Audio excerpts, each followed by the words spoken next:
Bonjour mesdemoiselles de la quatrième primaire. Aujourd'hui, on va commencer une nouvelle leçon qui s'appelle Opération sur les grands nombres. Opération sur les grands nombres.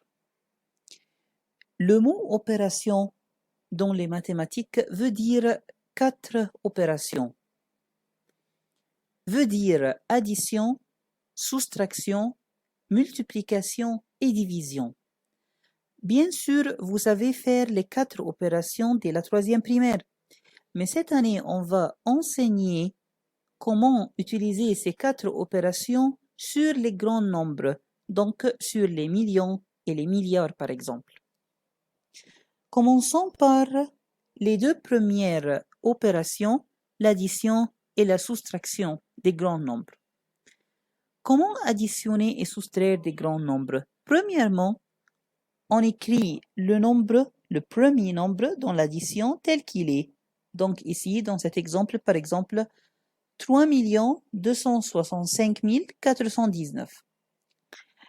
Mais le deuxième nombre, c'est mieux qu'on l'écrit du fin au début. Pourquoi? Parce que parfois, le deuxième nombre, ses chiffres sont plus petits que le premier nombre. Donc, par exemple, si le deuxième chiffre est formé par exemple de 5 chiffres, pas 7 chiffres comme le premier nombre, les cases qui seront vides sont les cases qui viennent ici, à la fin, pas au début du nombre. Donc c'est mieux quand on écrit le deuxième nombre qu'on commence d'ici, du fin. Comme ça, s'il y a des chiffres qui manquent, il va manquer des grandes familles, pas des petites familles. Donc, ici, j'écris 3, 8, 8, 6, 7, 3 et à la fin 7. Et on additionne comme d'habitude. 9 plus 3, 12. 2, je retiens le 1. 1 plus 8, 9. 9 plus 1, 10. 0, je retiens le 1. 4 plus 8, 12. Plus 1, 13. 3, je retiens le 1. 5 plus 6, 11. 11 plus 1, 12. 2, je retiens le 1. 6 plus 7, 13. Plus 1, 14, 4, je retiens le 1, 2 plus 3, 5, 5 plus 1, 6, et 3 plus 7, 10. Donc, le résultat, c'est 10 642 302. Prenons un deuxième exemple. Regardez, on a écrit 7 572 601.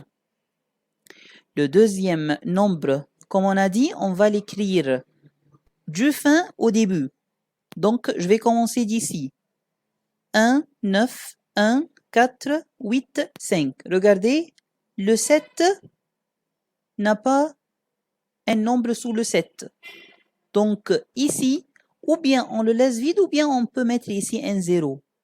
Mais si j'ai écrit ce nombre d'ici, donc j'écris le 5 ici, le 8 ici, je ne trouve pas une unité pour ce nombre.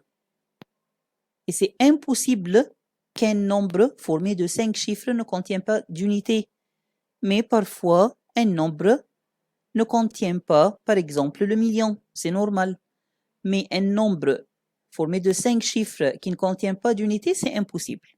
Donc, toujours, dans le deuxième nombre, on commence du fin au début. Et maintenant, je vais faire la soustraction. 1 moins 1, 0. 0 moins 9, ça ne va pas. Je dois prendre du 6, ça sera 5, et ça sera 10. 10 moins 9, 1. 5 moins 1, 4. 2 moins 4, ça ne marche pas. Donc, le 7 devient 6 et le 2 devient 12. 12 moins 4, 8. 6 moins 8, ça ne va pas. Le 5 devient 4 et le 6 devient 16. 16 moins 8, 8. 4 moins 5, ça ne marche pas. Donc, le 7 devient 6 et le 4 devient 14. 14 moins 5, 9.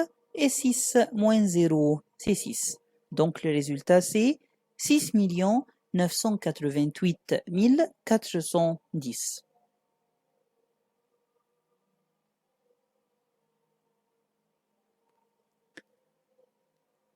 Entoure le nombre le plus proche du résultat. entoure le nombre le plus proche du résultat. C'est-à-dire quoi? C'est-à-dire on va faire une soustraction ou bien une addition et ensuite on va faire entourer le nombre le plus proche de notre résultat. Exemple, 7 256 312 moins 7 56 300. Quand on va faire cette soustraction, on va avoir le résultat 200 012. 200 000, c'est plus proche de 200 millions ou 200 000 ou 250 000. Bien sûr, le nombre le plus proche, c'est 200 000. Prenons un deuxième exemple. 5 260 180 plus 7 985 954. Le résultat de cette addition, c'est 13 246 134. Donc, le nombre le plus proche de cet résultat, c'est 900 millions, 1 milliard ou 13 millions. Bien sûr, c'est 13 millions. Merci.